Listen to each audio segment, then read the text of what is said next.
ನಮಸ್ಕಾರ ಬಸ್ ಎಲ್ಲರಿಗೂ welcome back to Sagar stories ಮಗ. ಫಸ್ಟ್ ಆಫ್ ಆಲ್ ಎಲ್ಲರಿಗೂ ಶುಭೋದಯ ಮಗ. It's all about Karun Nair. ಹಾವಳಿ ಇಟ್ಟಿರೋದು ನೆನ್ನೆ ಕರುಣ್ ನಾಯರ್. ನಾನು ಇದನ್ನ ನೋಡಿ ಮಗ ಅಂತ IPL ಫ್ರಾಂಚೈಸಿಗಳಿಗೆಲ್ಲ ಒಂಥರ ಸೌಂಡ್ ಕೊಟ್ಟಿದ್ದಾರೆ ಅಂತ ಹೇಳಬೇಕು. ಹೌದು, ಲಾಸ್ಟ್ ಸೀಸನ್ ಕೂಡ ಕೊಟ್ಟಿದ್ರು, ಬಟ್ ಎಲ್ಲೂ ಕೂಡ ಪಿಕ್ ಆಗಲಿಲ್ಲ. ಆಕ್ಷನಲ್ಲಿ ಒಂಥರ ಯಾರೋ ಕೇಳಲೇ ಇಲ್ಲ, ಆ ಥರ ಆಗೋಗ್ಬಿಡ್ತು. ಲಾಸ್ಟ್ ಸೀಸನಲ್ಲಿ ಮಹಾರಾಜ ಟ್ರೋಫಿಲಿ 590 ರನ್ ಪ್ಲಸ್ ಹೊಡೆದಿದ್ರು 12 ಇನ್ನಿಂಗ್ಸಲ್ಲಿ ವಿತ್ 160+ ಸ್ಟ್ರೈಕ್ ರೇಟಲ್ಲಿ. ಮಸ್ತಾಗೇನೆ ಬಂದಿತ್ತು ಸ್ಕೋರು, ಬಟ್ ಆದರೂ ಕೂಡ ಯಾರೂ ಕೂಡ ಕೇಳಲೇ ಇಲ್ಲ. ಆಕ್ಷನಲ್ಲಿ ಆ ಥರ ಆಗಿದ್ದು. ಇನ್ಫ್ಯಾಕ್ಟ್ ಲಾಸ್ಟ್ ಸೀಸನ್ ಕೂಡ ಒಂದು ಸೆಂಚುರಿ ಬಂದಿತ್ತು. ಈ ಸೀಸನು ಅರ್ಲಿಯಲ್ಲೇ ಒಂದು ಸೆಂಚುರಿ ಬಂದಿದೆ. 124 ರನ್ ನೆನ್ನೆ ಹೊಡೆದಿದ್ದು ಮಂಗಳೂರು ಡ್ರ್ಯಾಗನ್ಸ್ ವಿರುದ್ಧ. ಒಂಥರ ಮಂಗಳೂರು ಡ್ರ್ಯಾಗನ್ಸ್ ಬೌಲರ್ಸ್ಗಳಂತೂ ಒಂಥರ ಅಲ್ಲೋಲ ಕಲ್ಲೋಲ ಮಾಡಾಕ್ಬಿಟ್ರು ಅಂತ ಹೇಳಬೇಕು ಮೈಸೂರು ವಾರಿಯರ್ಸ್ನ ಕರುಣ್ ನಾಯರ್. ಸೊ ಕರುಣ್ ನಾಯರ್ ಇಂಡಿಯನ್ ಟೀಮ್ಗೆ ಆಡಿ 7 ವರ್ಷ ಆಗಿದೆ. ಇನ್ಫ್ಯಾಕ್ಟ್ ಕರ್ನಾಟಕ ಟೀಮಲ್ಲೂ ಕೂಡ ರಣಜಿ ಟ್ರೋಫಿಯಲ್ಲಿ ಇವರಿಗೆ ಸ್ಥಾನ ಸಿಗದಂತೆ ಆಗಿ ಇವರು ವಿದರ್ಭಾಗ ಹೋಗಿ ಆಡೋ ಥರ ಆಯಿತು. ಸೊ ಗೊತ್ತಿರುತ್ತೆ ಅಂತ ಅನ್ಕೊಂಡಿದ್ದೀನಿ ಇವೆಲ್ಲ ಏನೇನಾಯಿತು ಅಂತ. ಸೊ ಇವಾಗ ಅವ್ರು ಹೇಳಿದ್ರೆ ಒಂದು ಸ್ಟೇಟ್ಮೆಂಟ್ನ ಕೂಡ ಕೊಟ್ಟಿದ್ರೇನೆ, ಮಂಗಳೂರು ಡ್ರ್ಯಾಗನ್ಸ್ ಮೇಲೆ ಈ ಥರ ಹಾವಳಿ ಕೊಟ್ಟ ಮೇಲೆ ಒಂದು ಸ್ಟೇಟ್ಮೆಂಟ್ ಬರಲೇಬೇಕು. ಅದು ಬಂದಿದೆ.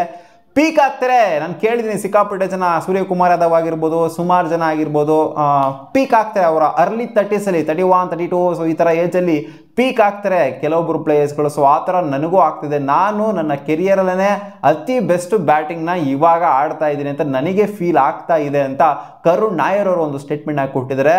ಅವರು ಹೇಳ್ತಿದ್ದಾರೆ, ಎಲ್ಲ ಅವಕಾಶ, ಪ್ರತಿಯೊಂದು ಅವಕಾಶ ಏನು ಸಿಕ್ಕಿದ್ರು ಕೂಡ ಬಿಡಲ್ಲ ನಾನು ಇವಾಗ ಇಲ್ಲಿಂದ ಆಚೆಗೆ ಅಂತ ಹೇಳ್ತಾ ಇದ್ದಾರೆ. ಮತ್ತೆ ನಾನು ಸ್ಟೇರ್ಸ್ನ ಹತ್ಕೊಂಡು ಮೇಲ್ಗಡೆ ಹೋಗಬೇಕು. ಹಿಂದೆ ಹೇಗಿದ್ದೆ, 7 ವರ್ಷದ ಹಿಂದೆ ಆಡಿದ್ನೆಲ್ಲ, ಟ್ರಿಪಲ್ ಸೆಂಚುರಿ ಹೊಡೆದಿದ್ದೆಲ್ಲ ಇಂಡಿಯಾಗೆ. ಸೊ ಆ ಥರ ನಾನು ಮತ್ತೆ ಎಕ್ಸ್ಪೆಕ್ಟ್ ಮಾಡ್ತಿದ್ದೀನಿ ಇಂಡಿಯಾಗೆ ಆಡಬೇಕು ಅಂತ. ನನಗೂ ಸಹ ಆಸೆ ಇದೆ. ಅರ್ಲಿ 30ಸಲ್ಲಿ ನಾನು ಕೂಡ ಇವಾಗ ಪೀಕ್ ಆಗ್ತಿದ್ದೀನಿ ಅಂತ ನನಗೆ ಅನ್ನಿಸ್ತಾ ಇದೆ ಅಂತ ಕರುಣ್ ನಾಯರ್ ಅವರು ಒಂದು ಸ್ಟೇಟ್ಮೆಂಟ್ ಕೊಟ್ಟಿದ್ದಾರೆ. ಸಿಕ್ಕಾಪಟ್ಟೆ ಚಾನ್ಸಸ್ ಕರುಣ್ ನಾಯರ್ ಅವರಿಗೆ ಸಿಕ್ಕಿತ್ತು, ಬಟ್ ಅದನ್ನು ಯಾವುದೂ ಸಹ ಯುಟಿಲೈಸ್ ಮಾಡ್ಕೊಳ್ಳೋದಕ್ಕೆ ಆಗಲಿಲ್ಲ. IPL ಅನ್ನೋ ಪ್ಲಾಟ್ಫಾರ್ಮಲ್ಲಿ ಬೇಜಾನ್ ಆಪರ್ಚುನಿಟಿ ಸಿಕ್ಕಿತ್ತು. ಪಂಜಾಬ್ ಕಿಂಗ್ಸ್ ಇದ್ದಾಗ ಬೇಜಾನ್ ಆಪರ್ಚುನಿಟಿ ಸಿಕ್ಕಿತ್ತು. ಸೊ ಅದನ್ನ ಯಾವುದೂ ಸಹ ಯುಟಿಲೈಸ್ ಮಾಡ್ಕೊಳ್ಳೋಕ್ಕಾಗಲಿಲ್ಲ. ಅವರು ರಿಪೀಟೆಡ್ ಆಪರ್ಚುನಿಟಿ ಸಿಕ್ಕರೂ ಕೂಡ ಎಲ್ಲಾನು ಒಂಥರ ಅವಾಗ ಕೈ ಚೆಲ್ತಾ ಇದ್ರು. ಸೊ ಒಂಥರ ಫ್ಲಾಪ್ ಶೋ ಸಿಕ್ಕಾಪಟ್ಟೆ ಅನುಭವಿಸ್ಬಿಟ್ರು ಕರುಣ್ ನಾಯರ್. ಮತ್ತೆ ಇವಾಗ ರೇಸ್ ಆಗಿದ್ದಾರೆ.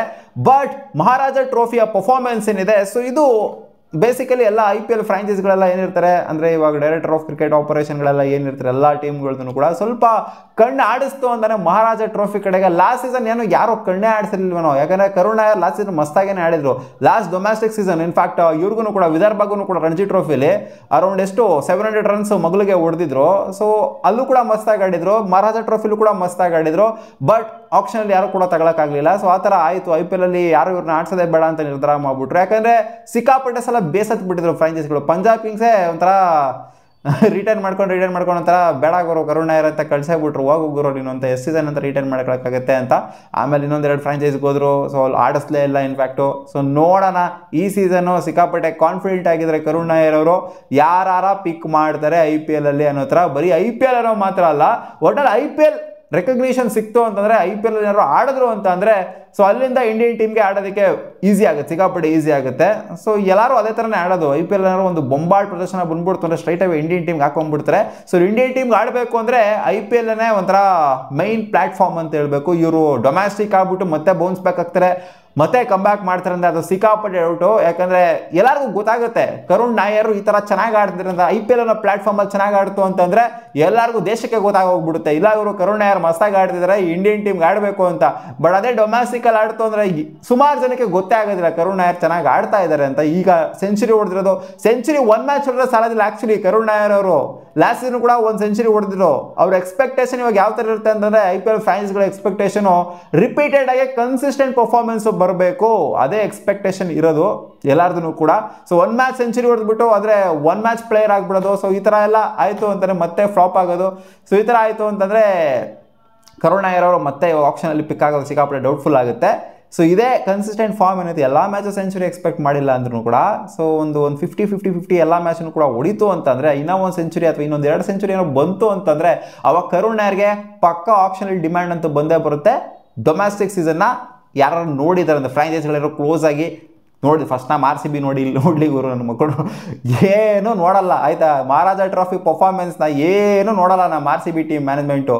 ಇನ್ನು ಬೇರೆ ಫ್ರಾಂಚೈಸ್ಗಳೆಲ್ಲ ಬಂದ್ಬಿಟ್ಟು ಗುಡಿ ಹಾಕೊಂಡು ನೋಡಬೇಕು ಅಂತ ನಾವು ಎಕ್ಸ್ಪೆಕ್ಟ್ ಮಾಡ್ತೀವಲ್ಲ, ಫಸ್ಟ್ ನಮ್ಮ ತಲೆಗೆ ನಾವೇ ಹೊಡ್ಕೋಬೇಕು, ಯಾರು ತಗೊಂಡು ತಚ್ಕೊಬೇಕು. ಯಾಕಂದರೆ ನೋಡಿ ಲಾಸ್ಟ್ ಸೀಸನ್ ಎಲ್ಲ ಎಷ್ಟೆಷ್ಟು ಲಾಸ್ಟ್ ಸೀಸನ್ ಅದು ಲಾಸ್ಟ್ ಸೀಸನ್ ಎಲ್ಲ ಮಸ್ತಾಗಿ ಪರ್ಫಾರ್ಮ್ ಮಾಡಿರುವಂಥವ್ರು ಇದ್ರು ಮಹಾರಾಜ ಟ್ರೋಫಿಯಲ್ಲಿ ಏನೇನಲ್ಲ ಎಲ್ಲಾರ ಚೇತನೆಲ್ಲ ಹೆಂಗೆ ಪರ್ಫಾರ್ಮ್ ಮಾಡ್ರು ಲಾಸ್ಟ್ ಸೀಸನ್ ಎಲ್ಲ ಬೆಂಗಳೂರು ಬ್ಲಾಸ್ಟರ್ಸ್ ಆಡಿದಾಗ. ಸೊ ಅವ್ರನ್ನ ಪಿಕ್ಕೇ ಮಾಡಿಲ್ಲ ಯಾರನ್ನೂ ಕೂಡ, ಒಂಥರ ಅನ್ಸಲ್ಡ್ ಹೋದ್ರು ಅವಾಗ.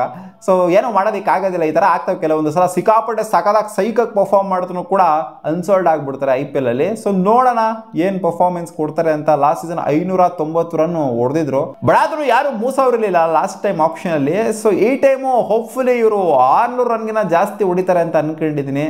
ನೋಡೋಣ ಅದೇನು ಆಗುತ್ತೆ ಅಂತ. ಅನ್ಕೊಳ್ಳೋದಕ್ಕೂ ಆಗೋದಕ್ಕೂ ಸಿಕ್ಕಾಪಟ್ಟೆ ಡಿಫ್ರೆನ್ಸ್ ಇರುತ್ತೆ. ಒಟ್ಟಿನಲ್ಲಿ ನೆನೆ ಅಂತೂ ಸಿಕ್ಕಾಪಟ್ಟೆ ಬ್ಲಾಸ್ಟ್ ಮಾಡಿ ಬಿಸಾಕ್ಬಿಟ್ರು. ಸೆಂಚುರಿ ಹೊಡೆದಿದ್ದೆ 6 ಹೊಡೆದ್ಬಿಟ್ಟು ಸೆಂಚುರಿ ಕಂಪ್ಲೀಟ್ ಮಾಡಿದ್ರು. ಸೊ ನೋಡೋಣ ಏನಾದರೂ ಪಾಸಿಟಿವ್ ಆಗಲಿ ಅಷ್ಟೇ ನಮ್ಮ ಕರ್ನಾಟಕ ಪ್ಲೇಯರ್ಗೆ, ಮತ್ತೆ ಕರ್ನಾಟಕಕ್ಕೆ ವಾಪಸ್ಸು ಆಡೋ ಥರ ಆಗಲಿ ರಣಜಿ ಟ್ರೋಫಿಯಲ್ಲಿ.